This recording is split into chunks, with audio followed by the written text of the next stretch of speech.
around. I need those. I need yours. Whoops. We'll call the regular city council meeting on April 1st, 2014 to order. Please join me for the pledge. I pledge allegiance to the flag of the United States of America and to the republic for which it stands, one nation, under God, indivisible, with liberty and justice for all. Roll call. Mayor Middleton. Here. Council President Henderson. Here. Councilor Grant. Here. Councilor Folsom. Here. Councilor Butterfield. Here. Councilor Langer. Here. Councilor Clark. Here. Thank you. On the consent agenda, we have the approval of February 25th, 2014 City Council meeting minutes, approval of March 4th, 2014 City Council meeting minutes, approval of March 18th, 2014 City Council meeting minutes, Resolution 2014-019, authorizing the city manager to sign a memorandum of agreement with the State Building Codes Division for renewal of an assumed building inspection program.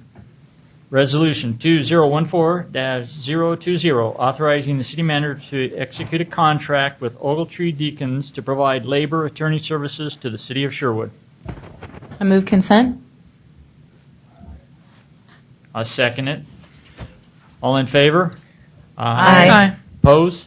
None. Mr. Mayor, I would respectfully request that we move the citizen comment to the end of the meeting tonight with the majority of council support.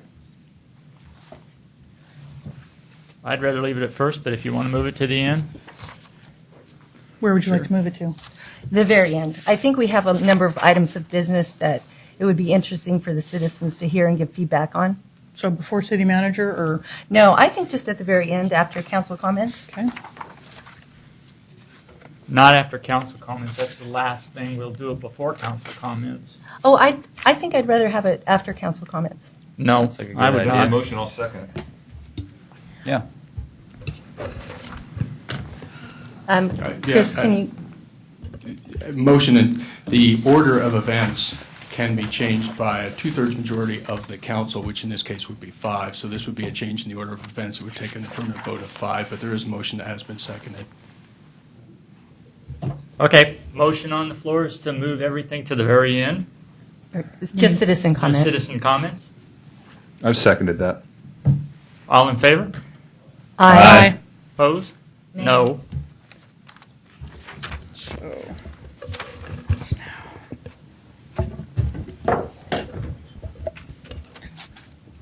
Presentations. I have 2 of them tonight. The first one will be Arbor Week, which will be hosted, by the way, by the city on April 3rd. If you go down, it's going to be at the Big Fir Trailhead at 3:30, and that's Second and Park, so it's a little different this year. Whereas, in 1872, the first Arbor Day was observed in Nebraska with the planting of more than 1 million trees. And whereas Arbor Day is now observed throughout the nation and the world, and Arbor Day Foundation Facilities Tree USA certification, whereas the city of Sherwood has been a Tree City USA since 2005, and this is the 9th year as a tree city, whereas trees properly planted and cared for are a source of community environment and assist in mental and peaceful renewal. Now, therefore, it be resolved, I, Bill Middleton, Mayor of Sherwood, do hereby proclaim April 7th through 13th, 2014 as Arbor Week 2014. The city of Sherwood and I call upon the citizens of Sherwood and the surrounding communities to celebrate Arbor Week and to support efforts to protect our trees and woodlands and to plant trees and promote a well-being of this future generations. My second one is National Community Development Week. And this one's where we get our CDBG grants. Whereas the week of April 21 through 26, 2014 has been designated as a National Community Development Week by a National Community Development Association to celebrate the Community Development Block Grant Program and Home Investment Partnerships Home Program. Whereas the Home Investment Partnerships programs provides funding to local communities to create decent, safe, and affordable housing opportunities for low-income persons. Nationally, over 1 million units of affordable housing have been completed using home funds. Whereas Over the program's history, our community, Sherwood itself, has received $2,228,482 in CBG funds. In witness, I hereby set my hand and cause the seal of Sherwood to this community and urge Congress and the administration to recognize the outstanding work being done by local and national community development block grant programs. There. Since we've moved citizen comments to the end, new business. There you are, Craig. Ordinance 2014-007 declaring certain sidewalks in the city to be defective under Sherwood Municipal Code Chapter 12.08 for Areas 3 and Phase 4. So this is an ongoing sidewalk program that the council, we set a fee in 2011 with the assistance program about a year and a half ago. Again, this is Phase 4 of Area 3. There's about 130 properties that, if approved, the property owner will get a letter from us and they'll be able to sign up for a program that would be 50% off the sidewalk bill using our contractors. So we're asking for approval of this ordinance.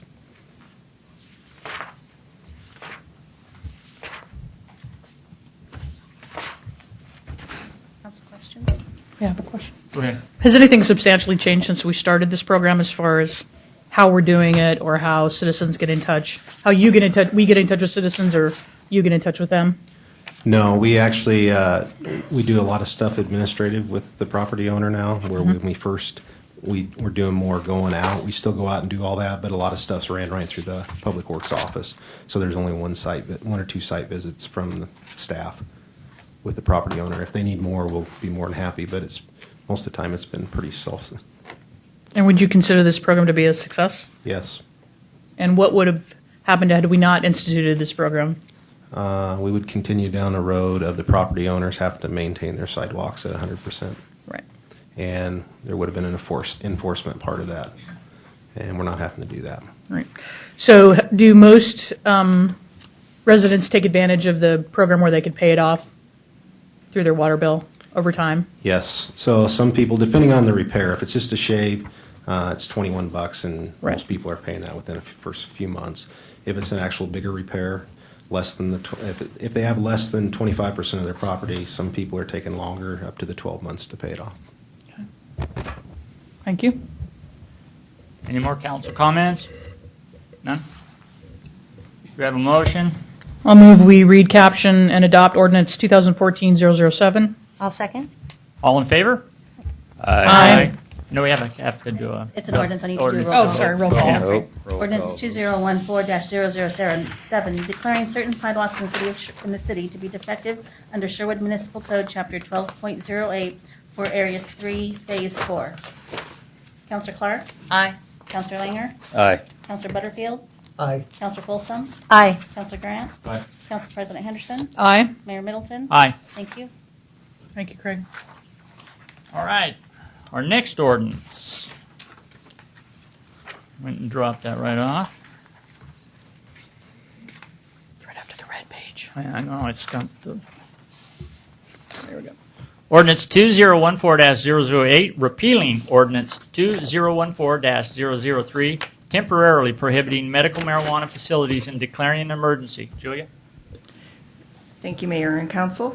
As you may recall, back in February, you approved Ordinance 2014-003, which temporarily prohibited medical marijuana facilities for 150 days. At the time, we expressed that that was a pretty tight timeline, but it was really the maximum that was recommended by legal counsel. Since that time, the legislature actually passed additional legislation that allowed jurisdictions to declare a moratorium or prohibit the siting of medical marijuana facilities until May 2015.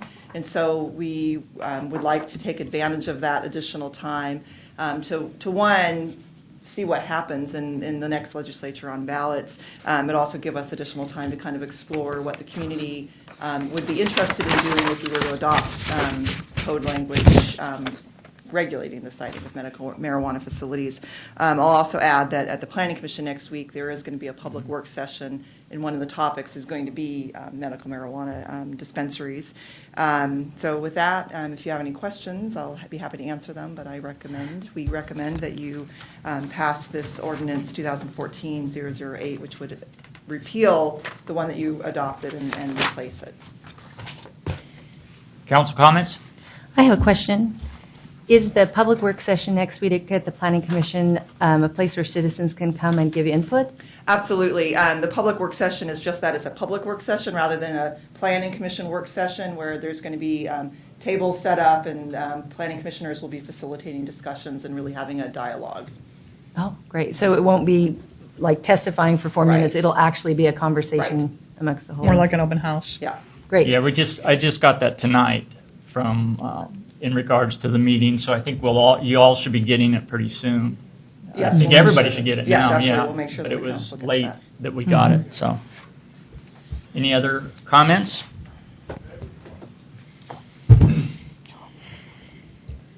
I'll move that we Right. recaption and adopt ordinance 2014-008. Second. Roll call.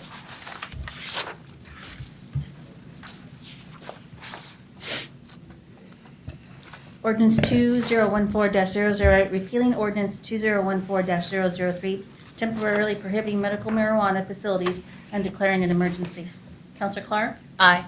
Counselor Langer? Aye. Counselor Butterfield? Aye. Counselor Folsom? Aye. Counselor Grant? Aye. Council President Henderson? Aye. Mayor Middleton? Aye. Thank you.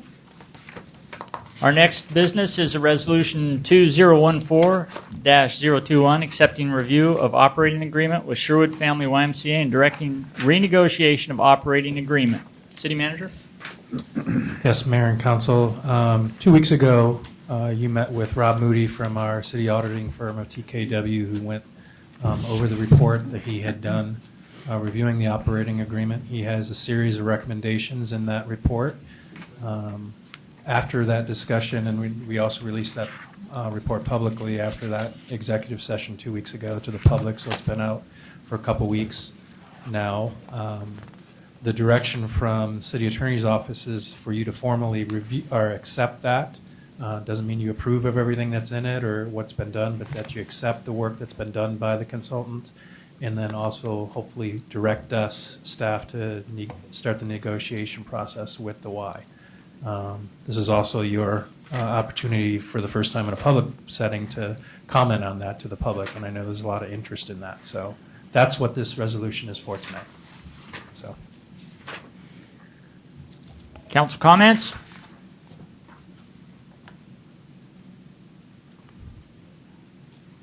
Do I have a motion? Move to approve the resolution 2014-021. Second. All in favor? Aye. Opposed? None. The next is the discussion of a motion to take from the table resolution 2014-003, a resolution removing Commissioner James Coffer from the Planning Commission. Now, the way this goes is we have to, Tom, you want to explain it the way you explained it to me, or? Sure. Well, and Chris is here as well. He can chip in if he wants. But essentially, you previously took action to table this resolution 2014-033, and it was a vote of the council, unanimous vote of the council, and so it's put on the table, and you made it clear that it was to an unspecified time in the future. In order to remove it from the table or take a motion, or you would have to make a motion to take it from the table back for consideration. So there would have to be a motion with the second. That motion would not be debatable, and it would not be able to be amended. And if it was successful, then you could consider the motion, or you would consider the motion, or the resolution that was put together. If it's not successful, then it remains on the table. And I would just reiterate that the motion itself is not debatable. So if you want to discuss whether the wisdom of bringing it off the table and placing the question before you again, do that before somebody makes a motion, because once the motion is made, it's not debatable. Okay. I'm the one that brought this forward, and it was in regards, obviously, to an article in the paper. And I wanted to ask you, Tom, was the article truthful? To be honest with you, I only skimmed it. I didn't read it in very much detail. There were some things in there that I would definitely go back and take a look at the record to see where they were, but I haven't done that at this point. So, Julia, was that the way you were at there, took notes with us that day at the meeting?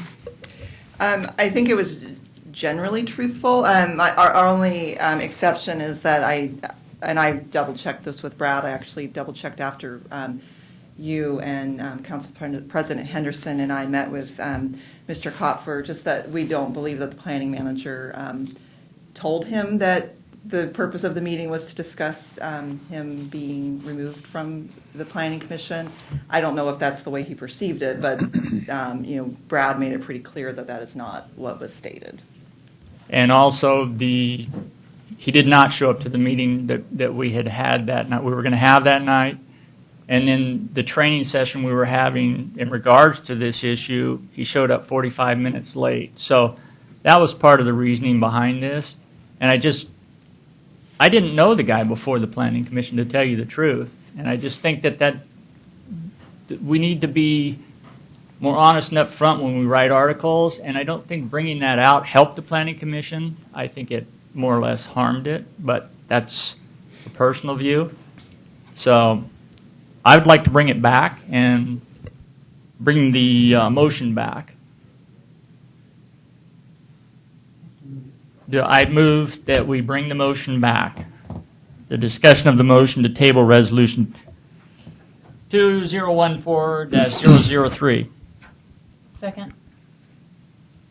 All in favor? Aye. Opposed? Nay. Well, then we'll rewrite the resolution and bring it back. Thank you.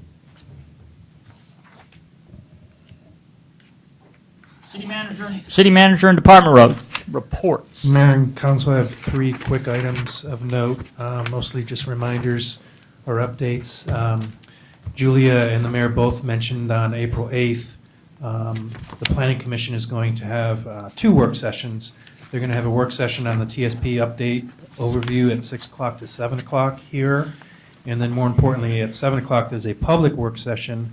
And that's what you were talking about earlier, Mayor, in terms of the public's opportunity to talk about medical marijuana, the TSP, and then general code updates. And this is meant we've had some success with more conversations with the public, and I think the format's going to be the same way, if I'm not incorrect, Julia? Yeah, we're modeling it after the format that we used when we did the town center, and it worked really well, and we got a lot of positive feedback from everybody that was All the there. various tables around. Right, where we're going to have, I think, 4 tables, and each table will start off on a separate topic, but the planning commissioners will facilitate discussion, and it really provides an opportunity to not just have the commission hear from people one-sided, but to really have a conversation back and forth, and then a conversation at the table with different points of view too, and that will help the planning commission as they move forward with all of these important things that they're going to be working on, making sure that they're really getting better feedback rather than just at a public hearing setting.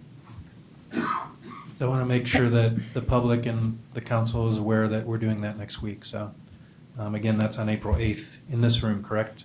Yes. Okay.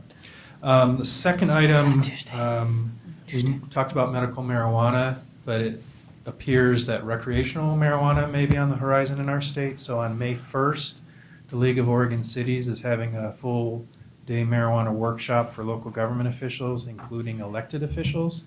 There'll be folks from Washington, Colorado, and California there to talk about their experiences. So I want to encourage you as elected officials.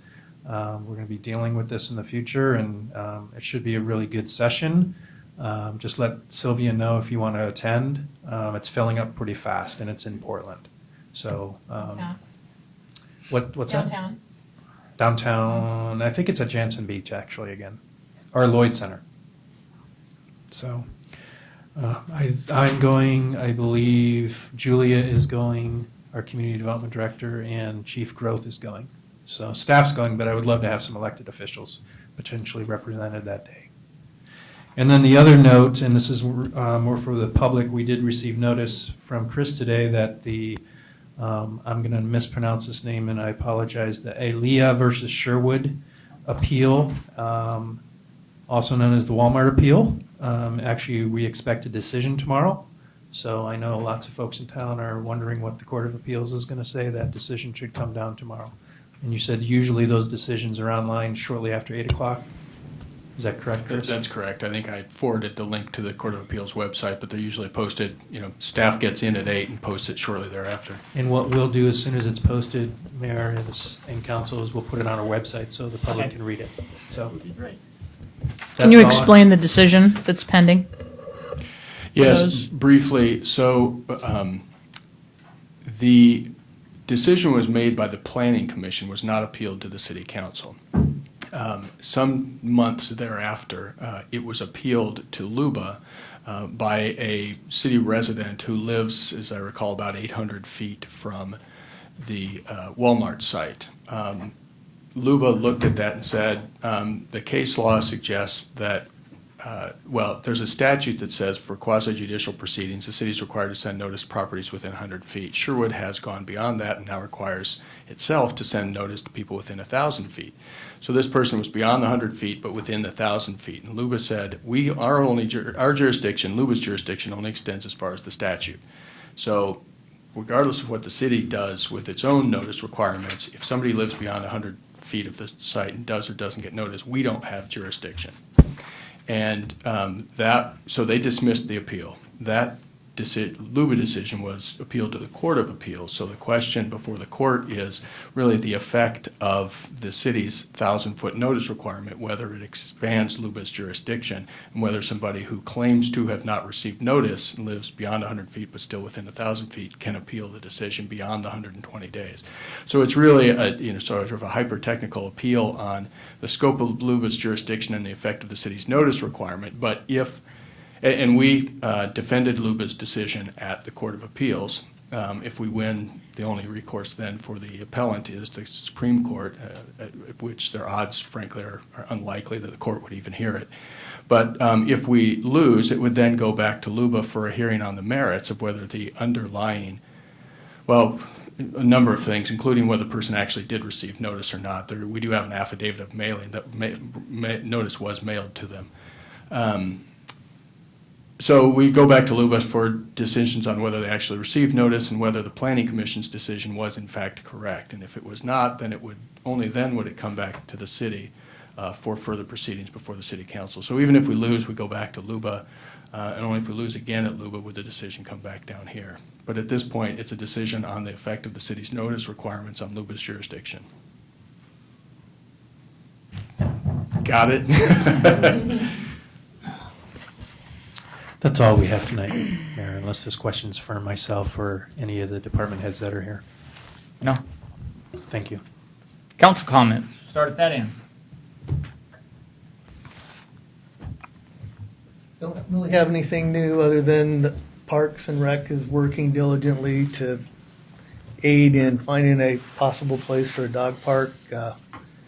They're looking at several areas along with costs and that's about it.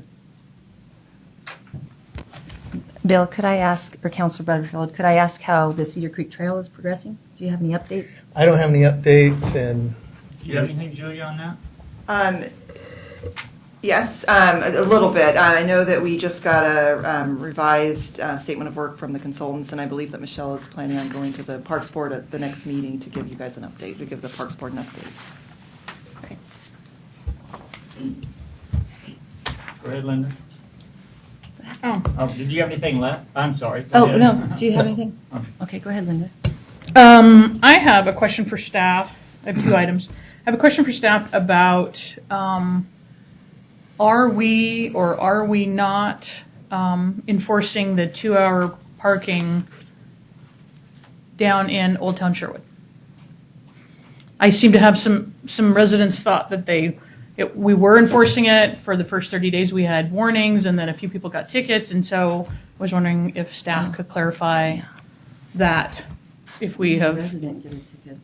You had a resident, yeah. So the signs have been up there for years. We all know that, and this is something that we have consciously didn't do, perhaps during the streetscape projects because it was already, disruptive enough, and now we're done with that. And so I was at a downtown merchant today, and they basically said, when will you decide if you're going to do it or not going to do it, or change it from 2 hours to 3 hours, or make every other spot 2-hour parking, or, so I told her I would bring it up today. So that's my first item. And if anybody else on council has experienced that, I could follow up on that. chime in. That came up at a Sherwood Main Street meeting right after it was enforced, well, I think one day for a few hours, and there was a lot of interest. Like, we had more people in attendance at that meeting than any other Sherwood Main Street meeting, and that group was trying to figure out if there was enough energy and force in one direction to maybe come to this body and ask for that parking to be either enforced, not enforced, or removed altogether. And so there was a lot of talk about that. And the one ticket that was written, they explained that in detail. The rest of them were all just warnings. And since then, I hadn't heard anything crop up about anything happening. So I'm assuming that one ticket's the same one that came up in that meeting, likely, because there was several. We had a member of the Cultural Arts Commission right after she was sat on the commission that is a resident in Old Town, and during a very busy parking day event was cited, which was disconcerting for her. Oh. Yeah, so there was a lot of concern about it. Mayor and Council, Chief Groth's not here, and neither is our code enforcement officer. I know about a month ago the mayor had gotten some input from citizens about enforcing it, so we did start enforcing the 2 hours in Old Town. It was mostly warnings. There were a few citations given. I think it's an important issue that maybe we need to have some discussion, because the reality is if we're not going to enforce it, Take them down. the signs really should come down. Because it's my personal opinion, it's unfair because you never know when it's going to be enforced and when it's not going to be enforced. Yeah. And so I think that's a bigger conversation than just a simple answer. This is not something this has gone on for a while.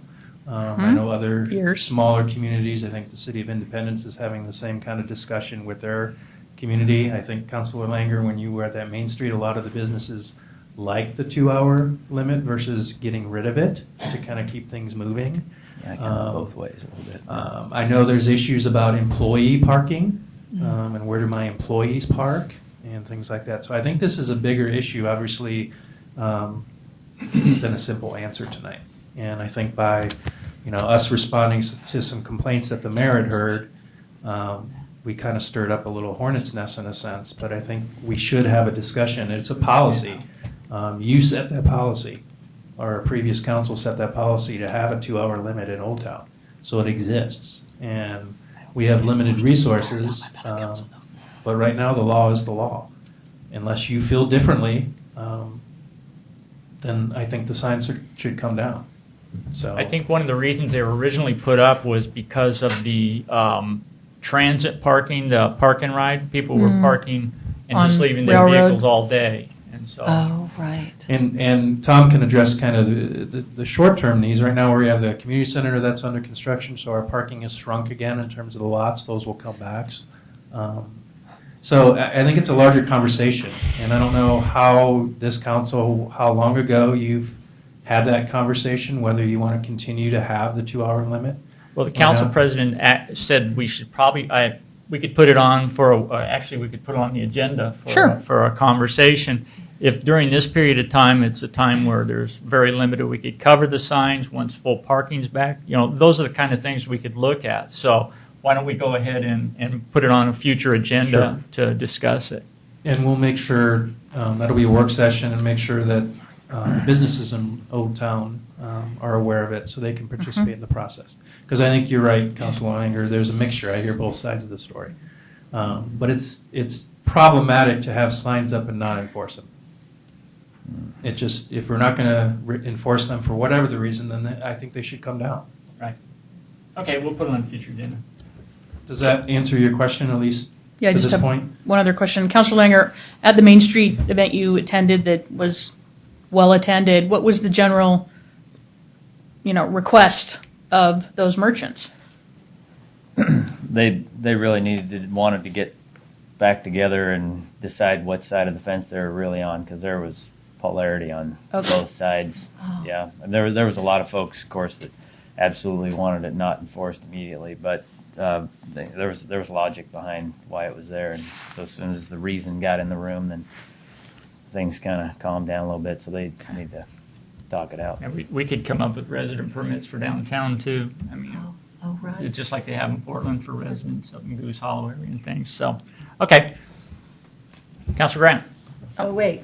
Oh, I'm sorry. I have one more. Okay, And then go I ahead. do have stuff too. Okay. Okay. So, a month ago, when we had a city council meeting, I made a suggestion to consider amending council rules with respect to any formal representation that the council has at any board or commission, or any organization where we request formal representation. So, on council rules under Section Q, Item 3, it mentions councilor liaison, and I wanted to make a motion and poll council about whether or not they would consider amending council rules at the next meeting in April 15th to either change the name liaison to representation and to amend Section A, which states the mayor will appoint councilors to liaison positions to city commissions and committees, including ad hoc or limited term committees as the mayor deems necessary.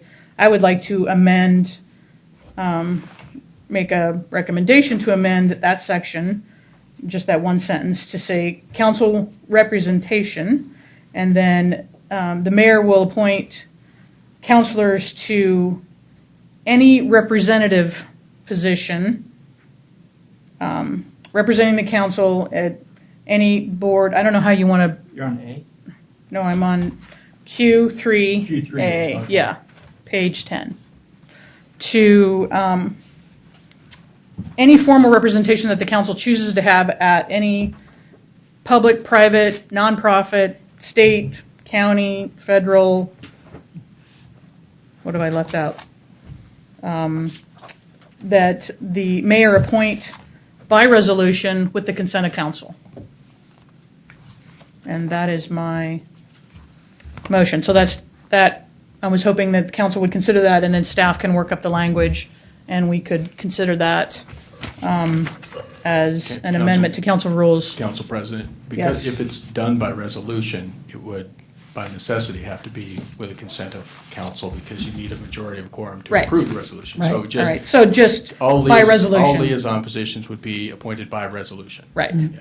And within those resolutions, we could then discuss term or whatever, or it could be dictated, so those might vary over time. But we're setting up a structure that The will leave. basic structure. Yeah, a basic structure that will leave little ambiguity Right. for anything. And that's the whole, right. right? Is that what Well, we talked about a couple weeks ago? Yeah, my recommendation was that we do it formally, just like we appoint citizens to board and commissions. So we have a record if a certain body would request a resolution or some sort of action by council, we can provide it to them. It's documentation. There's a date. There's an end date, a begin date, and it's just clearly defined. So that is my motion to ask staff to bring that back on April 15th. And if you have any questions? Go ahead. I think that the underlying idea is a good idea, but the only problem that I have with it is that we've already been told by legal that the council rules are a guide, so that they're not really basis of anything. So for us to spend a lot of time reworking it and fine-tuning it and coming up with resolutions for it seems like a waste of time to me. Because there's no real sanction if you don't there's go no, by I mean, them. if we're not going to be following it, and it has no legal basis, which is what we've been told, then why are we spending time on it? Yeah, they're not a statute or a constitutional provision. They're not even an ordinance. They're adopted by resolution, so they're as binding as any other resolution, which is to say you can, and there is a provision for sanctions in them that requires a majority. But I agree, it's something that the council polices on its own. Well, I thought the conversation that we had was that we would do this now to help with the quorum of the council, as the mayor had brought forward to us, saying, let's follow the council rules. I believe that was your suggestion on. Right. And so I think as a body, we were looking for a way to more smoothly navigate the currents. And to me, that's the point. And we can, over time, as a body, make sure that the legacy we leave is less ambiguous than it has been. And I'm sure legal and staff can help us do that. But for me, I think that was a discussion that the mayor brought to all of us a couple of I weeks have no ago. problem with it. I'm surprised after 12 years, though, all of a sudden it's popping up, and I didn't understand your reasoning behind it. But if you want to clarify the rules, I don't have any problem with them. What are the sanctions, basically, if people don't go by the rules? The one question I wasn't prepared for, let's see. Well, it's on page 6. Yes. Is The it- council will make and Yes. enforce its own rules and ensure compliance with the city and state laws applicable to governing bodies. If a council member substantially violates these rules or state law, these rules being the council rules, the council may take action to protect the council's integrity and discipline the council member with a public reprimand. The council may investigate the actions of any council member and meet in executive session to discuss any findings that reasonable grounds exist and that a substantial violation has occurred. And then there's that quote in ORS. Right. And then the council member under investigation may request a public open hearing. That sounds like a due process to me. Yeah, I suspect it is. I didn't draft these rules, but Yeah. that's exactly right. But I think you start with paragraph A there. If the council has reason to believe that another member has substantially violated the rules, the council may take action. But keep in mind that in order for the council to take action, that requires a majority of a quorum. Right. And then in the charter under section 10, chapter 3, it says the council must by resolution adopt rules to govern its meetings, which is what these We've done that. which is what these are, and these were adopted in 2007. Right. We tried to. Yeah, and as I recall, there's Right. been some effort to try to update Right. them whole cloth, which is difficult because of the number of issues. You know, Right. there are a lot of, 8 pages, 12 pages of rules. 11. Or 11, or you can do it sequentially, which is, Right. the impression I'm getting, Councilor Henderson has, Council President Henderson has made one suggestion for a change. Yeah. So my intent is to make this a transparent process, just like when we appoint members to citizens to board and commission committees here in the city, and just make this very transparent and have a record. A couple of times we've had no record, and we had to produce a record at the last minute and write a letter, and that doesn't seem like a very consistent or logical way to do things. I think the only problem I have with this is that if one counselor violates it and substantially violates it, I don't think that we'll get a quorum, because we had one recently substantially violate that by going out and presenting to the public.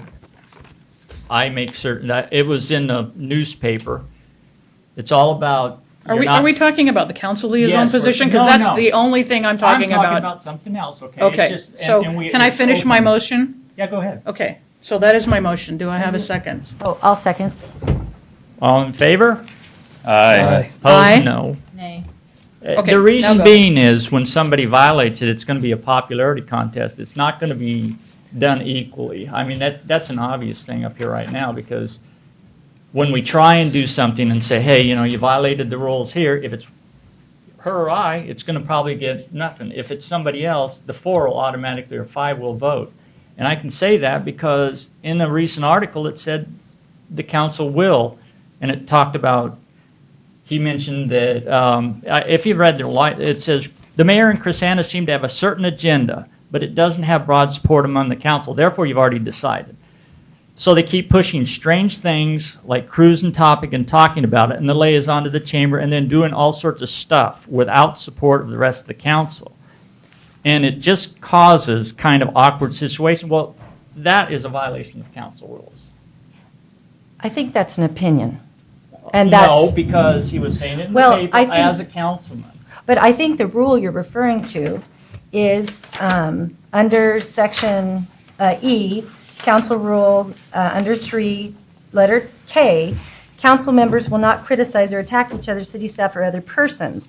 And I'm sure that it's an opinion whether that was an attack or just a statement. Excuse me, Councilor Folsom. I do need to point out that section 3E is under council discussions and decorum, and if you read the introductory statement there, the following ground rules will be observed to maintain order and decorum during council discussions. So outside of that, These rules do not apply. okay, so we still have. Organizations in media, it doesn't, if you're talking to the media. I think that the motion was, there are two issues going on here. One was the specifics about how to appoint council liaison positions. The question about whether there should be sanctions, what those should look like, how that process should be, is a separate discussion. Okay, I'll bring that discussion up then. Organizations and media. If the mayor or council represents the city before another governmental agency or the media or community organization, the council member should first state the council majority position.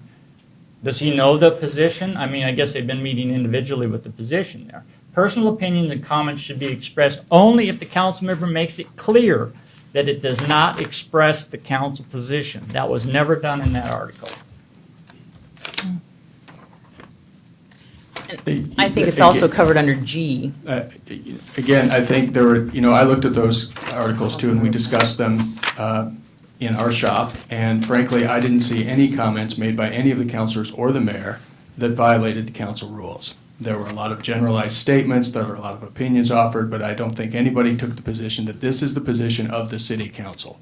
Whether or not something has broad support is not indicative of any number of votes, for example. So as the city attorney, I don't believe the council rules were violated. That said, I don't enforce the council rules, you do. And again, it takes a majority of a quorum. If you want to change the council rules for how to enforce them, that's a discussion you can have. The council president has made one suggestion for how to amend the council rules. There may be others. Okay. I have stuff. Are you done? Keep going. I believe I'm done, thank you. Okay. Oh, wait a minute. Does staff need any clarification from? So we had, oh, wait. Yeah, we had a motion and a second. Sorry. A second, so And we a have to have vote. a vote. We'll take it off the recording. Okay, thank you. Okay, all right.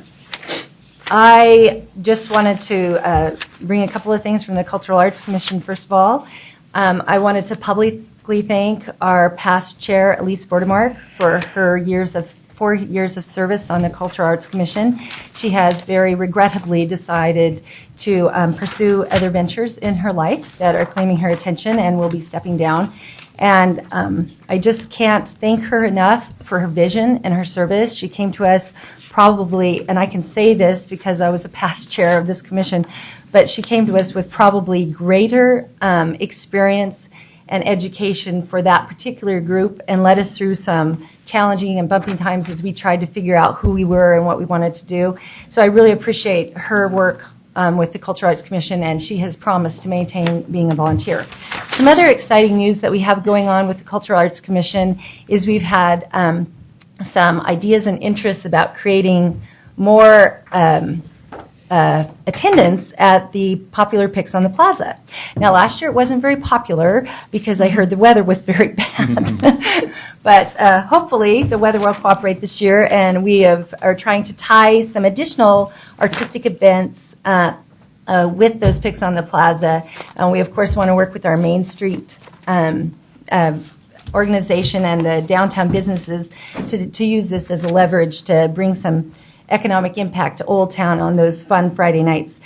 We also have just had sort of a renaissance in our visual arts within the Cultural Arts Commission. So any members of the community out there who are interested in helping support some fun visual arts events that we have opportunities, we are always looking for volunteers. We also have our 2 Missoulas coming up, and I, for the life of me, cannot remember what they are.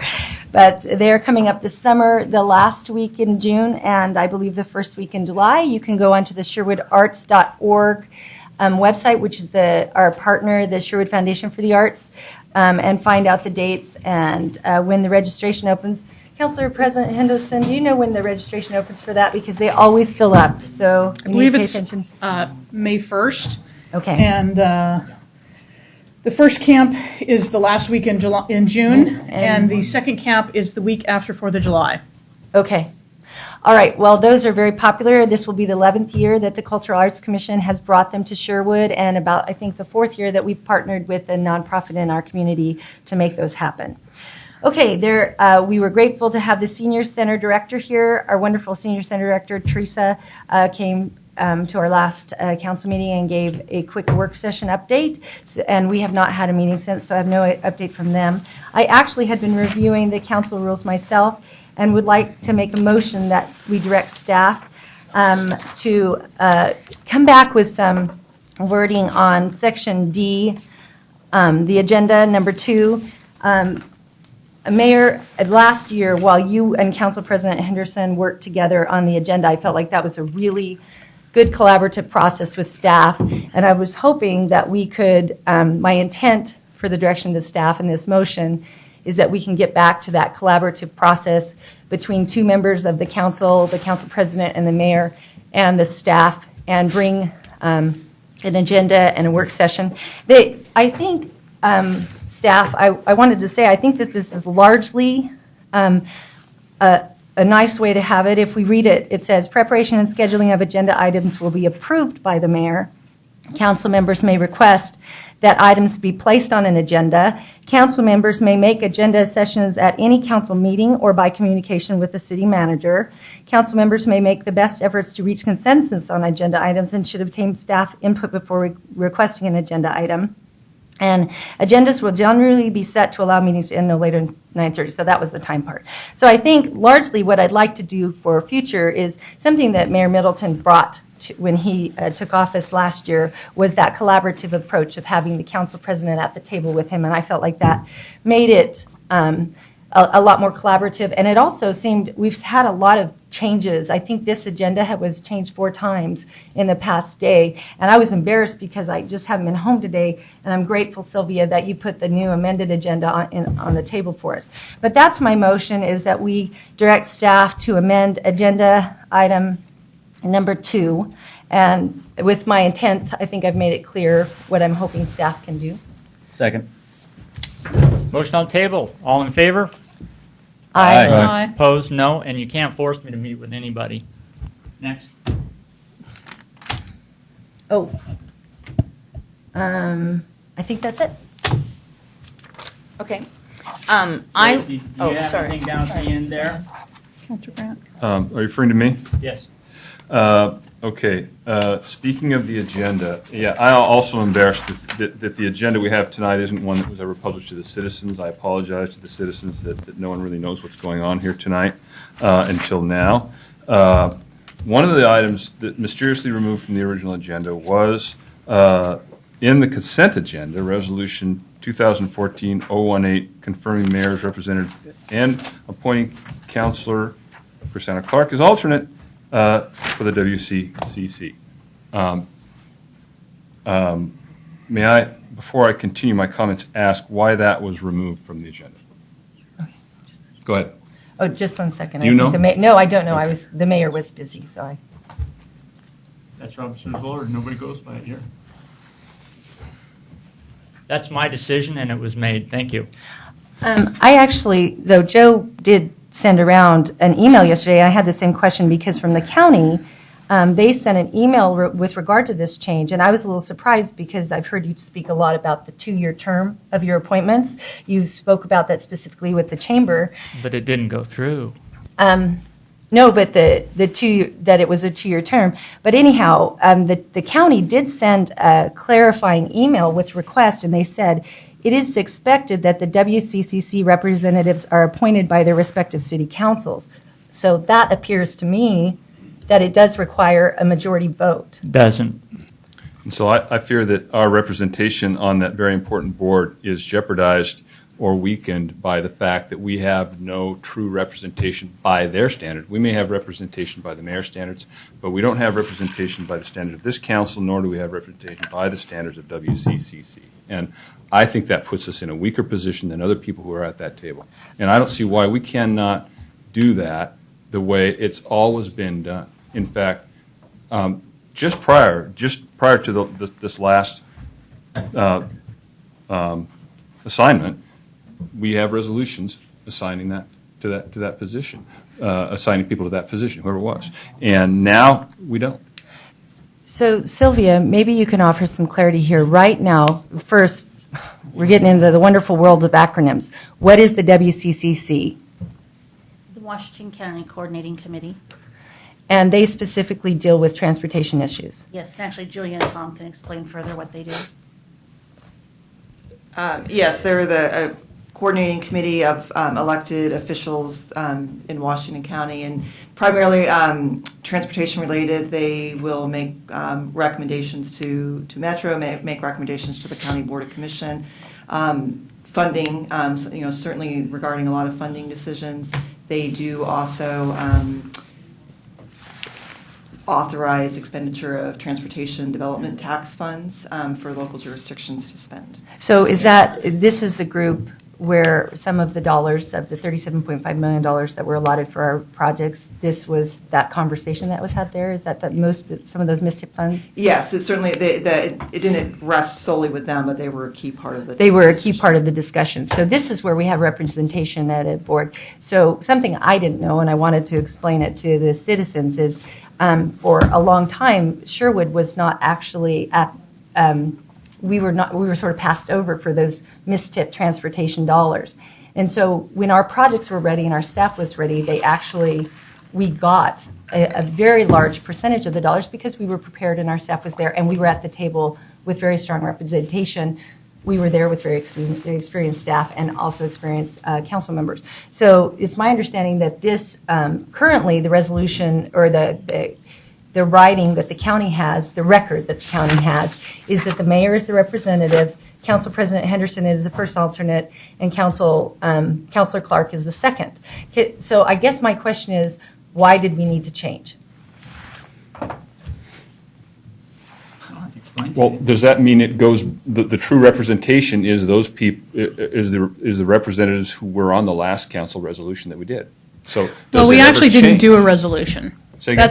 We actually didn't do a resolution. We did a resolution a few years ago. We did. Well, maybe, but that Right. was my point. That was the reason why I made my previous motion. And Julia, isn't it predominantly it's the mayors that are the representation at the Washington County Coordinating Committee? I mean, that is who is representing. That's not So- Tualatin. So I guess I'm just a little confused because Mayor Middleton called me, gosh, it was early last year, and he had said that he had asked Councilor President Henderson to go several times for him and had been declined to do so. And so Actually, that's that's not true. That's what he told me. Well, And so that's why he called me. And so I said, sure, I'd be happy to go. And so I started to attend. Now, I don't know if there's a problem with Councilor Henderson of me attending. I have attended several times. I am happy to do it. It doesn't matter to me. They're predominantly the mayors. Briefly, this is no disrespect, it's not about you, Councilor Clark, at all. And I really didn't. I had hoped not to get into discussion on exactly who the representative is, but the fact that we effectively don't have representation by their standards. I'm open to a discussion of who goes, and I think the people who have shown up have represented us well, at least verbally, but we're not officially represented there. Well, we are by by the their mayor, standards. aren't we? They have a standard that we send someone by our resolution, and we haven't. That's all I'm saying. And I'm not trying to I'm not trying to shuffle the chairs at all. I'm just saying we need to do this by their standards because in the last cycle, go around, we haven't done that. And so that to me means at least on their books, it goes to the last time we did a resolution, which wasn't this council. Well, Okay, so you're saying that the resolution did exist. So that I'm trying to clarify. I'm serious. There was a resolution a couple of years ago, I believe. That the mayor was. Yes, was Mayor Mays the representative before? I believe so. Or something? Yes. Anyway, whatever that was almost done by always the mayor. resolution. Yes, it Okay. was. So, And then, Sylvia, but it's never been done since. Sylvia, can you weigh in? Yeah. There was a resolution that a council adopted in 2012 when Mayor Mays was seated at that time. That resolution indicated the primary and the alternate. In 2013, the city drafted, at the mayor's direction, a letter indicating the primary and the alternates. That letter indicated the mayor was the primary, Council President Henderson was the first alternate, and Councilor Clark was the second alternate. So that letter is the current document that the county has. And that was a resolution? No, that was a letter. Okay. That's what they asked for at the time. Okay. Can I Just trying to clarify. add, that was actually based on the council discussion, I believe at your goal-setting meeting where you discussed the liaison appointments and assignments. And when we drafted that letter, we referenced those minutes so that there was a clear indication that council was aware of and supportive of the appointments. And as far as the WCCC is concerned, that's what stands, and that's their So understanding. they essentially gave us a pass from their bylaw, from their written rules, which are resolution, right? Their written rules don't actually state specifically resolution. It states that the council, it says that even the state council that, shall appoint, I think. They had at one point sent a letter saying we want it by resolution. And I did clarify recently, because we've done it both ways, which way they prefer. And they said, and I think that was in the email that you referenced, that they just need to know that their council is supportive of the appointment. It doesn't necessarily have to be by resolution, but it's certainly, I think, from a, tracking, I'm sure Sylvia. It's the most transparent way It certainly to is. we state publicly to the public and go on record to me, and whether it's a motion or a resolution. Right. That's what they're saying. And okay, well, you look back at the millions of dollars that have been recommended by them to go to this town, particularly in recent years, and I know that there was a time that money we worried that money wouldn't come. And it wasn't a slam dunk. And for us to not work well with them, I think is foolhardy. I think we need to hear them very clearly if they're asking for something like that, because we ask a lot of them, and we've been granted a lot in recent years from them. There's no reason for us to basically thumb our nose at their clear request that we do this. Whoever it is, I'm on board with whoever we choose. But let's choose somebody. Let's do it correctly, Well, and in a transparent way. And I agree with you, but in respect, I think that we haven't thumbed our nose at them. I mean, I think that We have a great relationship with them. Chris and Julia have stated clearly that we've given one that they require. Now, I mean, if it's something that you would be more comfortable with, that's something different, with the resolution. But we've given them a letter. They asked for either a resolution or a motion. Some council. Well, I think they did that He said because they it was did. being changed. It's his turn to talk. Let him finish so we can kind of move on. Let's not be Well, interrupting. okay, Go then ahead let's and ask finish. staff to bring forward a resolution that we can pass. And if you want to put the names in it, you can. Or it doesn't matter to me because this isn't about names. But I say we follow what they've requested. Ask staff to bring us something that we can vote on. Now, do you want to talk about who it is? It's fine with me. Open for whatever council wants to do, but not having a motion for that representation, I think, is not smart. Do you have anything? Frankly, it's Councilor simple Lang? enough to come forward with a resolution and just leave it blank, naming a Yeah, person and an we'll worry about alternate. it. and- Okay. Okay, that's my motion. Second. All in favor? Aye. I Aye. concur. Aye. Go ahead. You have anything? Are you Any done? more? Are you done? You have some more stuff? Say again? Do you have some more? There's one other item. I think that, and this goes back to the agenda thing. We just took a vote not to, I guess, untable the motion to remove Jim Kopfer from the Planning Commission. And I'm not sure exactly if I heard the mayor correctly. The vote, if I understand correctly, was 5-2 to leave it. And then the mayor said something quickly to staff, and I'm not exactly sure if I understood what he said or if the citizens understood that. I want to be very clear about what's going on because council has made clear direction on this issue tonight. So what was that quick direction to staff that happened? Let's write a new understand what's resolution. going on. We're bringing back a new resolution with the specifics of why we're talking about possibly removing them. And that can be done. We've already cleared that, so. So it's basically skirting the clear direction that council gave to staff, basically. Right? I No, think not that's at all. divisive. I think that's divisive, and I think that we heard from the mayor that we ought to be working together, working constructively, and all that.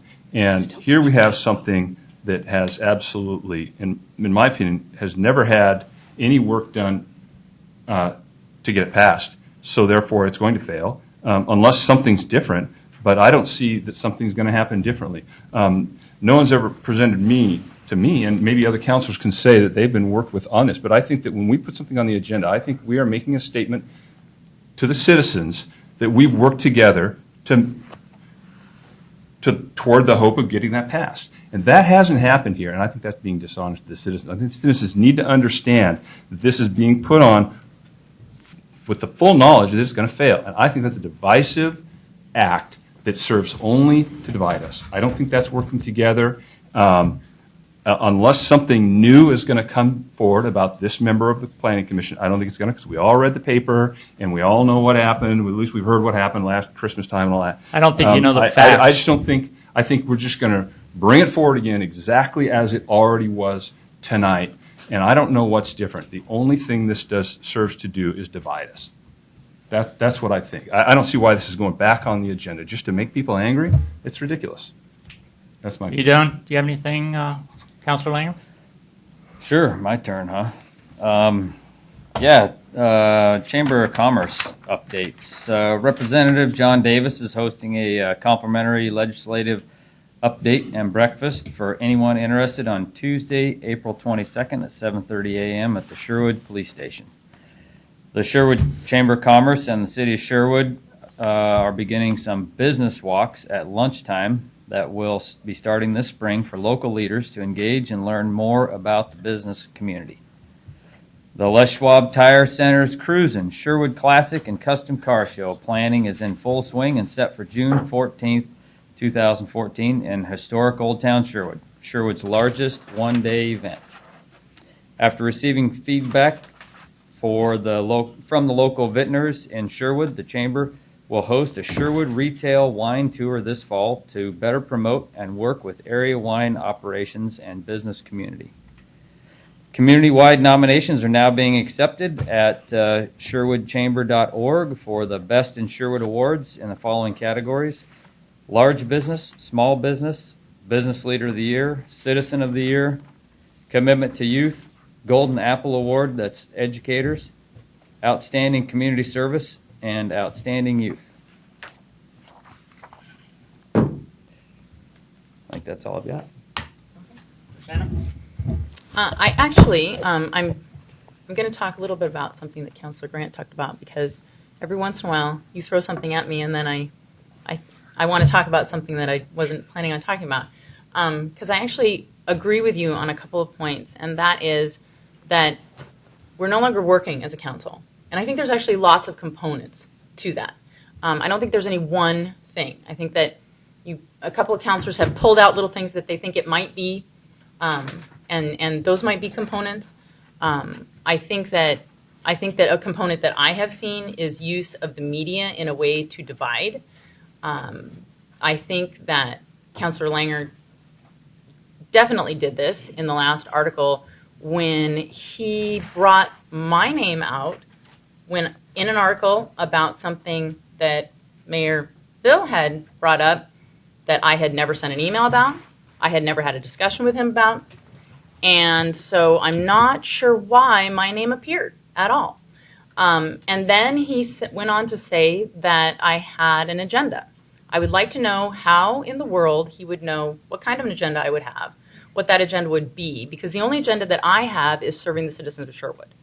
So, and then that the rest of the council didn't agree with that. So he was either insulting me or he was insulting the rest of the council. But either way, that's very divisive. And I think that we've gotten to the point where we need to stop treating topics as taboo topics. That if Mayor Bill wants to bring up something that you don't agree with, then that's okay. Then we can talk about that. Let's talk about the topic. I know that there was a lot of push-pull when I brought up the issue of the financial YMCA contract. But But look what we got. We got a audit review that we all agreed on the position that we need to renegotiate this horrible contract. And there you go. We're moving forward. We're being more accountable to the public. That's a good thing. So it's not a taboo subject. I don't think we should have taboo subjects. I think that we should be able to bring things forward and talk about them in a respectful manner and not say that we each have agendas or that we have ulterior motives or that we're thinking this or thinking that. I think that we should allow each other to say what we're thinking, to have a discussion about it, and to move forward. And I think that that would help. I know it would help me because I don't like to read my name in the paper when I haven't even talked about a subject. You have no idea what I feel about the subject. Just to throw my name up in the paper. That's kind of silly. So anyway, so that's my thought on your comments. So thank you for bringing that out. I appreciate it. What I wanted to talk about is something really positive. Brianna Dannon and her husband had their beautiful baby girl, Harper June. She was born March 10th. Brianna is going to be the recipient for the Egg Hunt for Hope. And it is going to be April 12th at Laurel Ridge. The pre-hunt starts at 12:30. The hunt is at 1:30. She is a Sherwood High School teacher, and she is fighting cancer. And she was fighting it while pregnant, and now she's had her beautiful baby girl, and now she's continuing her fight with chemotherapy. I really encourage all of you to come out. My late husband, Dal, was the recipient of the 3rd annual Egg Hunt for Hope. This is the 8th. It has grown to amazing levels, just like the Give and Gobble that started at $1,000 the first year and has grown to $100,000. This is the same thing. They're talking about possibly having media there this year. It's going to be a wonderful, amazing, encouraging event, and I would love to see everyone there to support this beautiful family that's struggling with a very, very difficult issue of illness. So there's that. Please go, April 12th. The Arbor Day was touched on by Mayor Middleton, but I wanted to kind of give a little plug on the Arbor Day. The Arbor Day planting is going to be, it's a Sherwood city event, and it's going to be this Thursday, 3:30 to 4:30 at the Swell at Stella Olson. You can look on the website because you kind of have to sort of hunt and peck and put your boots on and find it. My kids and I did it last year. It is so much fun. It was kind of drizzle raining like it was today, sort of off and on. But you get in there and you get the little trees and you dig the little holes, and it's a celebration of life. It's a celebration of growth, and it's just fun to get dirty. So I say do it. It was great fun last year. I totally encourage you to bring your kids and go. My kids loved it. They thought it was great fun. I had the opportunity to go to the 3rd annual All-District Band Festival. It was amazing. It was in the Sherwood High School gym, and it barely fit them all. 326 band students in the city of Sherwood. It was amazing. Mike Dyer is the band director for the middle schools. He teaches both of them. And Brant Stye is the high school band instructor. And this was just an event that they had them all at one point play together. The beginning students, and you could see the progression. And the beginning students sounded quite good. Now, I'm totally biased because my daughter's in the beginning band. But they started out, and then the intermediate band joined in, and then the high school band and the marching band finished it off. And it was beautiful. And we are blessed to be in a town that has this kind of talent and this kind of support for our young musicians. I wanted to touch on some meetings that I have been to, and we can have lots of discussions on who goes to what meeting where. I enjoy going to the meetings, so whether I'm the representative for council or not, I will attend the meetings because I enjoy hearing about the transportation, talking about the infrastructure, and I absolutely feel strongly that we do have to have people at the table talking to the county commissioners and talking to the other mayors and working together as collaborative communities is something I believe in, and so I'll still continue to go. The Washington County Coordinating Committee had the TriMet report. I also went to the West Side Economic Alliance State of the County address by Andy Dyke. Washington County is in a wonderful position. We are the best producing county in our region, and we can boast the lowest unemployment. So great to be in Washington County and working in Washington County City. I've been appointed because I've been very involved with the League of Oregon Cities to the Water and Wastewater Committee and the Taxation and Revenue Committee. I talked to Sylvia about it, and there's lots of documentation on House bills and Senate bills that are associated with those two committees. And Sylvia assures me that she feels that Joe can get me a link that you can go to the website and you can link on to those League of Oregon Cities, because there's lots of documentation. It's very interesting stuff, and it affects us and our neighbors. So I would try to get that so that you can link onto that and learn more about that. And I believe that is it. Thank you. I just have a few things. One of them is in response about dividing the council, and the person who made that, obviously, is the one who brought up during their special meeting this big grandiose plan of having our liaison done, which was a 2-year position, as all positions were. And I agree that Linda should be back on the WCC. It was a 2-year commitment, but it doesn't seem to stand for anybody else. Everybody else can just kind of run around and go behind everything here. And I've had little support from a lot of this council. I've had some support. But I think the whole thing that has really divided this city was the Walmart issue.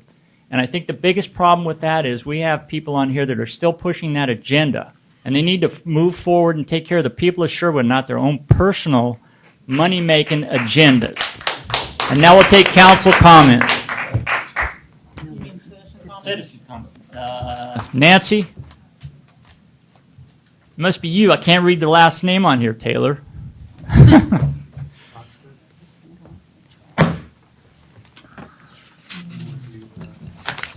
Mayor and council, if I may interrupt for a moment, the battery on our time clock is died. Okay. Unless we can bring it back to life.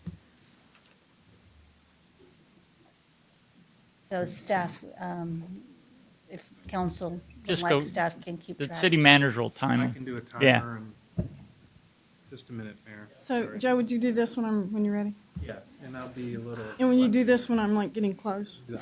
And would you do that when I'm done? Okay. Come sit next to you. You're usually close on the 4 minutes, so. Yeah. Be reasonably I'm close, usually okay? Thank you, sweet. Go ahead. So we're ready? Okay. April Fools. Honorary council members. Yikes, divided. Wow. I didn't really want to be the first one, but I actually wrote out what I want to say tonight. In light of what's going on in Oso, Washington today, I think that as a council, you all have to be extremely cognizant of the fragility of the land. And you are stewards of the land in your position that you sit in today. People were asking, well, why did the government let them develop in an area that was landslide prone? I don't know if you know this, but the data that they use today is over 30 years old because there is no funding for landslides and for fragile areas. Sherwood sits in the middle of some really fragile areas. The Tonkin quarries, the whole area over here, very fragile. Y'all voted to let that go through. I think now people are relooking at those votes. I know that Tualatin is relooking at that.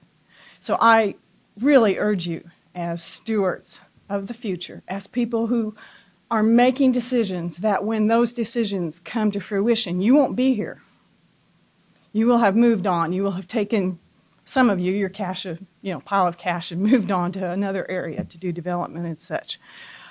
I want you to know that the U.S. Geological Survey provides information, but they don't have any way of enforcing it. And so people look to you to enforce basic, good common sense. We live in an area where we get a lot of rainfall, and that rainfall has to go somewhere. If you overdevelop, if you overpave, if you don't take some common sense and look at the infrastructure, what happens? you flood. I lived in Snohomish. This is really close to my heart because I lived in Snohomish. Do you know that there are times in Snohomish when you cannot get in and out of town because literally you are blocked in by the area? And yet they still developed it. They still said, oh, this is a good idea. So as you're making plans for the future, think about OSO. Think about the people. Think about, would you have said this is a good place to put homes? That's it. Oh, one more little thing. There is a very interesting article in the Willamette. It's about how we get our news. I urge you all to read it. I think we as citizens are being underserved by the papers, and it will go on to prove that we are, that there is more of what they call Tea Party billionaire blogging going on than real news. Be very, very careful. I think this is what the mayor was talking about earlier. Everybody knows the agenda. If you listen to any of the good knowledge out there, you'll find out that a lot of people have a lot of extra time, so they go on these news sites and they blog. It is not necessarily true. I don't think Sherwood is divided. I think our mayor was voted in by a majority of the people for a reason, and I think those people are still behind him. I think that the only exception are the people in this room. Thank you very much. Thank you. Sabrina Kirkpatrick.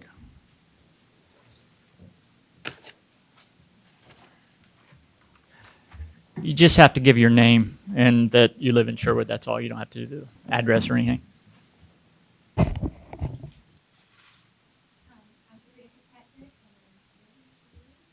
There we go. The YMCA of Columbia Willamette is aware that the city of Sherwood's outside firm of Talbot, Corvola, and Warwick LLP has reviewed our contract with the city. We have received the results and are looking at them and continue to hope to have a great partnership with the residents of the city of Sherwood. Over the past 15 years, the agreement between the city and the YMCA has produced the following benefits.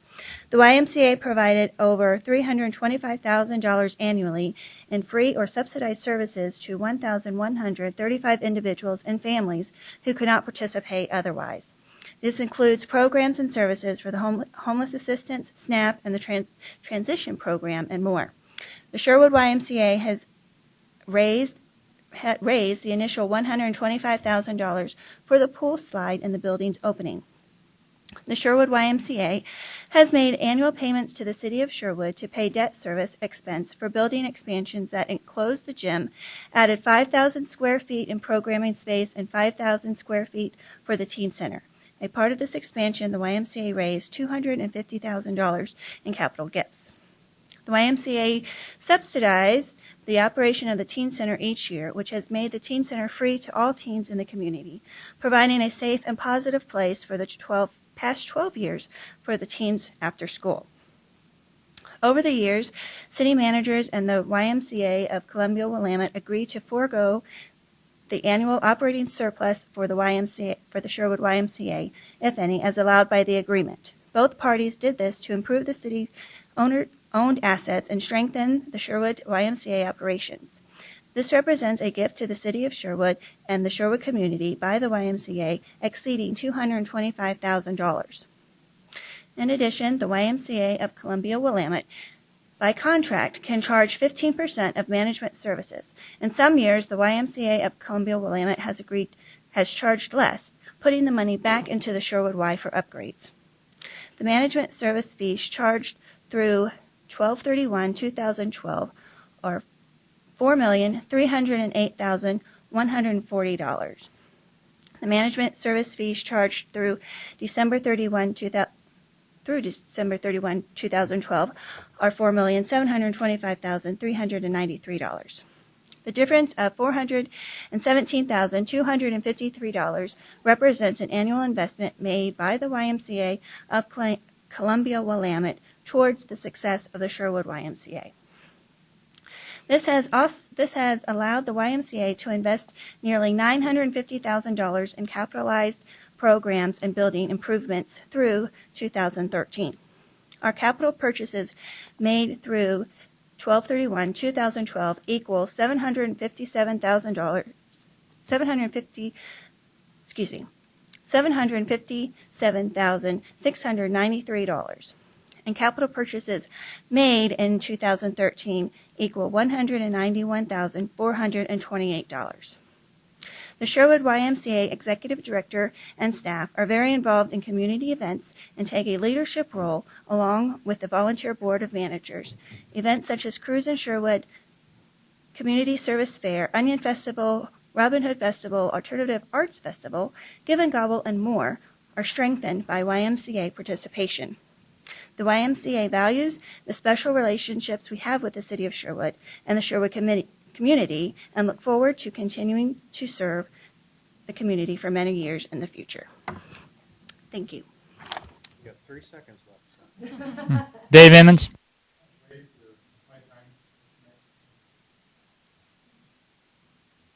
Tracy Emmons. Terry, sorry.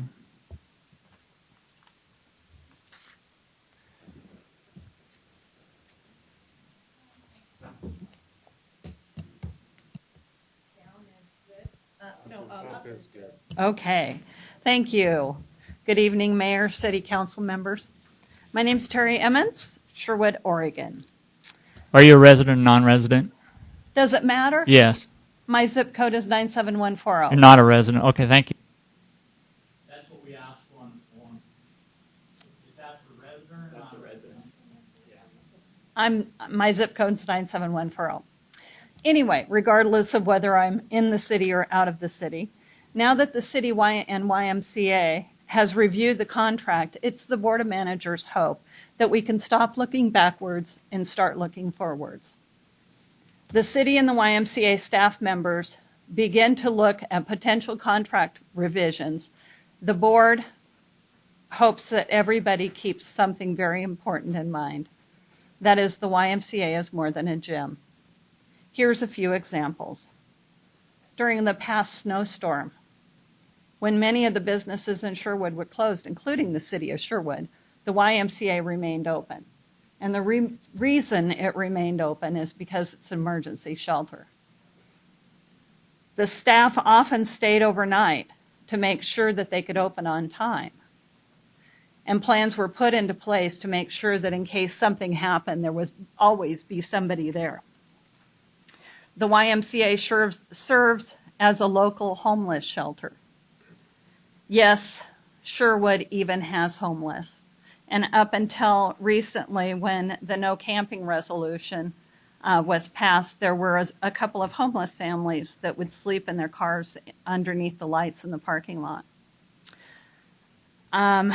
Even though they can no longer do this, the YMCA still offers many services to them, including showers for the kids so that they can go to school clean, showers to the parents so that they can go and look for jobs, the computers, they offer their kitchens for meal preparation and storage, among other ways. Programming for the special needs in another way, and the Y supports the community. Two such examples are the SNAPS, the Special Needs Activity Program, and the Youth Transition Program, which serves our 18 to 21-year-old group. This is due to a collaboration between the high school and the YMCA. Both are funded by the annual support campaign through the YMCA, not through city dollars. One last example is the Teen Center, which is a free drop-in center to keep our kids safe, away from drugs, and surrounded by caring adult mentors during critical after-school hours when parents are working. The Teen Center is fully supported by our annual support campaign. I believe those who formed the relationship between the city and the YMCA originally had the right idea in mind. I would venture to guess that if the YMCA were not here, those services would not be available to our kids. The Y is more than a park and rec district. It's more than a gym. It's a community center based on building relationships that focus on the needs of the community. I hope that the city staff and the YMCA can work together to develop a new, innovative contract that continues to meet the needs of the city and our community. Thank you. Naomi Belov. Should know it.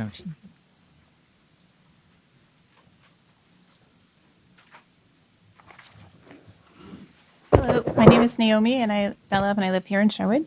I wanted to just remind everybody that there's a wonderful event coming up that should unite the city, and it's a community service event sponsored by the city this year. Excuse me. Last year, my daughter Nadia had thought of the event, and another person, Monet, we approached Mayor Bill, and he said, "Sure, it's a great idea. Let's do it." We had 100 volunteers. We partnered with Solve. It was one of the largest Solve events in the state, so we're hoping for a lot of volunteers. I'd like to ask the various counselors if you might be interested in sponsoring your own teams. We're looking for 10 teams with about 10 volunteers each. Businesses around town as well are encouraged to start teams. We had Target last year. And the mayor will be the judge of the strangest piece of trash contest, which is just a fun part of it. It was. We also had a costume contest last year, which we won't do. Yeah, that was one of the weird pieces of trash that somebody found. They find all kinds of weird things. Yeah, and all the gloves and everything is provided by Solve. So in addition, the city is really, Jennifer Ortiz has done an outstanding job this year. She's organized other events in the Cannery Square Plaza as well. During the event, it starts at 10 o'clock. For half an hour, people will mill around and look at the Toilet and Refuge's display, and Blue Plume Art Studio will be hosting an art project there made with upcycled materials. At 10:30, the trash hunt begins. It lasts about 1 hour, and people have, there are 10 teams, each have a route, and it's from Cannery Square, so they walk around town. Each team leader has their own assigned route that they follow, and sometimes teams ask for a very child-appropriate, safe route off of the busy roads through parks and whatnot. So we had the charter school do a team last year as well. Boy Scout troops, Girl Scout troops are all encouraged to sign up. So here is the poster. The registration info is at the bottom. It's better to get the registration done before the event starts, just because it takes a lot of time the day of, and just it's more fun to look at the events while you're there. And Al's Garden Center, Halgren Construction, Demimo's Restaurant, they're all sponsors.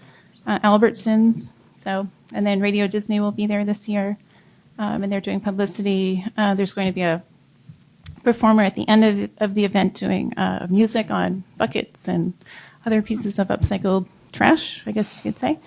So it'll be a lot of fun, and I hope that the counselors all think about forming your own teams or getting the city involved. And What's the name and the date? Okay, the name of the event is the Trash Palooza. Yeah, the Trash Palooza. Yeah. It's an Earth Day. It's not on Earth Day. It's a 2-hour event on April 26th, 10 a.m. to noon. So, Our clause. That is the coolest name. Did her daughter think of that name? Trash Palooza. Yeah, that's a good name. Robert James Claus, 22211 Southwest Pacific Highway. I'm happy to say we're moving along nicely. Now, let me tell you what we're doing. Williamson Regional Planning Commission versus Hamilton National Bank is the guiding case in the Supreme Court on exhausting administrative remedies and reaching finality. Barry Elternham and Mr. Crean and us will start working on that as we move through an administrative hearing. Now, let me, as a cautionary note, tell you why we're doing it. You can move 50% of the cost, according to Schiller at Yale, by playing games with the process of building. Let's just suppose that you moved a stormwater facility like on Walmart off-site, and let's suppose you at a very difficult calculation on a residential subdivision, and they didn't work out to comport with clean water services. That's about 15% gone if you comply and somebody else doesn't. Now, that's not a Fifth Amendment taking alone. It's probably a 14th Amendment taking. All right? Now, what am I telling you? It starts with the land use process, then it moves into the second stage of engineering, and then it moves into a building and inspection stage. If those stages get mixed up, and you're calling a building inspector on me, or some poor unfortunate soul, and you're not calling it on, let's say, Graymore, and then you have to make a call to the state building officer, somebody's gotten away with a lot of money they haven't spent, and somebody has to spend money. Now, the problem with that is both a Fifth and a 14th Amendment takings, particularly under that, under Title 42 U.S.C. 1983-88. So you want to be very careful what you do, because if those rules are granted wide discretionary power and somebody goes beyond the code, that's ultra vires. That means that's beyond the scope of his employment. Then secondarily, if we can get a lot of ex-pay contact, now I would never suggest a doctor or a dentist would have clients, and there may be fluctuation in the rates he charged. But I would doubt, for instance, when you allow someone to use city parking spaces for their requirement and legitimately issue an occupancy permit, and then you force a new problem on occupancy permit someplace else, you might have a problem.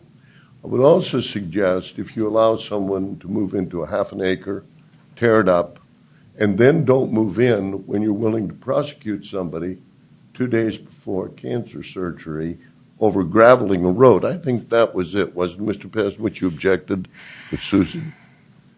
You might have a serious problem, and where this thing begins to get interesting, if we can trace it back to ex parte contact. Now, originally, the first case I ever worked on that got to the Supreme Court was Metro Media versus San Diego. My work came out very, very, very well. Commented on quite favorably. In fact, the code I wrote became the model of the U.S. I'd hate to have to go back there again, but I'm telling you the losses you're inflicting on developers in this town are running into the hundreds of thousands, if not millions. And this council is responsible for it because, as with this building over here, you met in private, and 3 years before that 100-unit apartment was built, you had given that capstone a contract. Your time's up, Jim. Thank you very much. Eugene Stewart.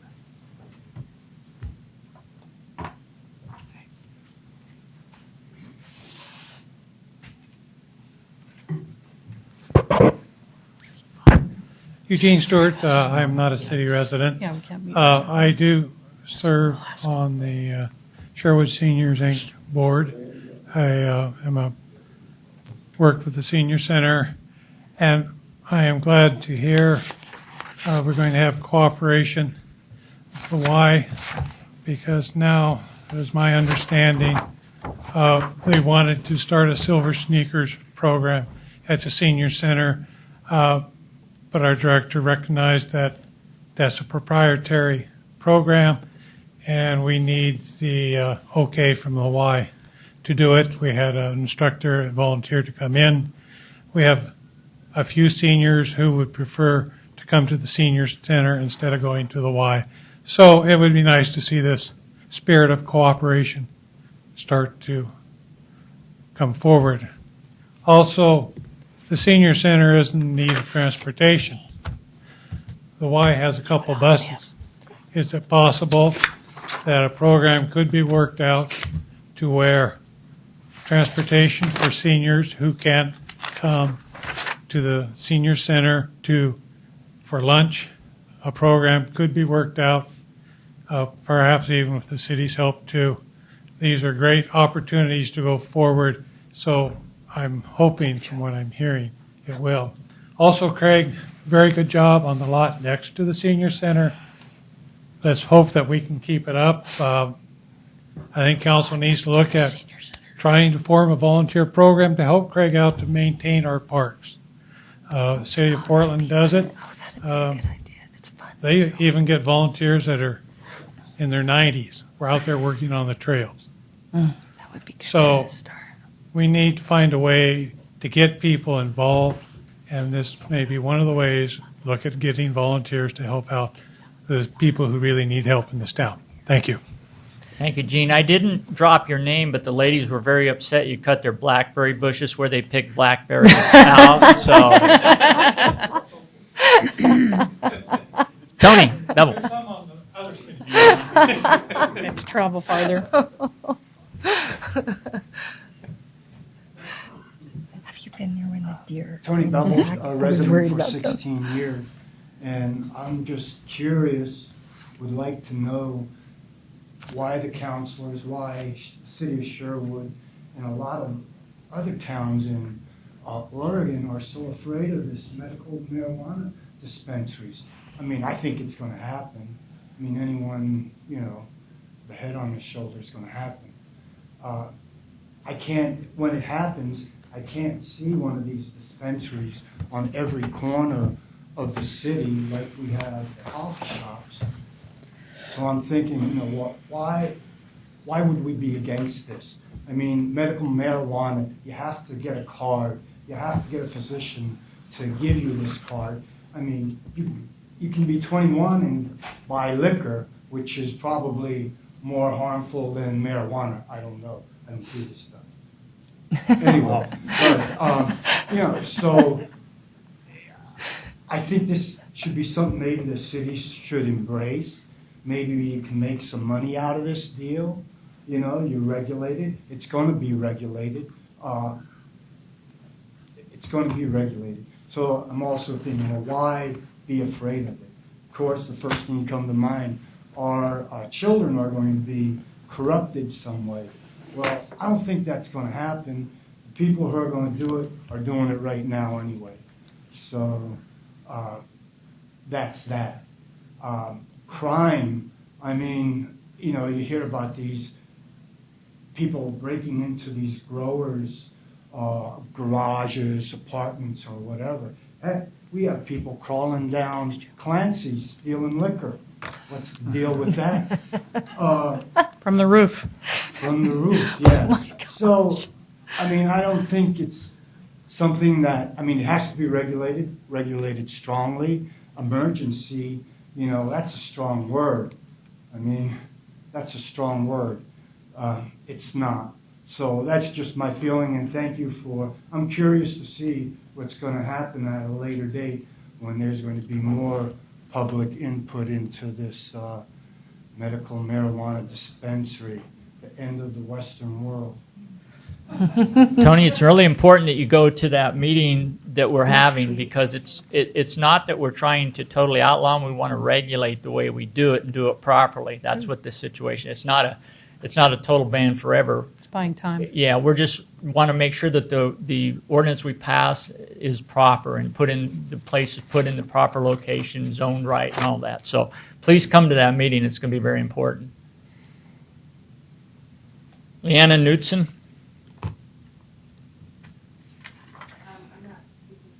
Oh, okay. Sean Garland.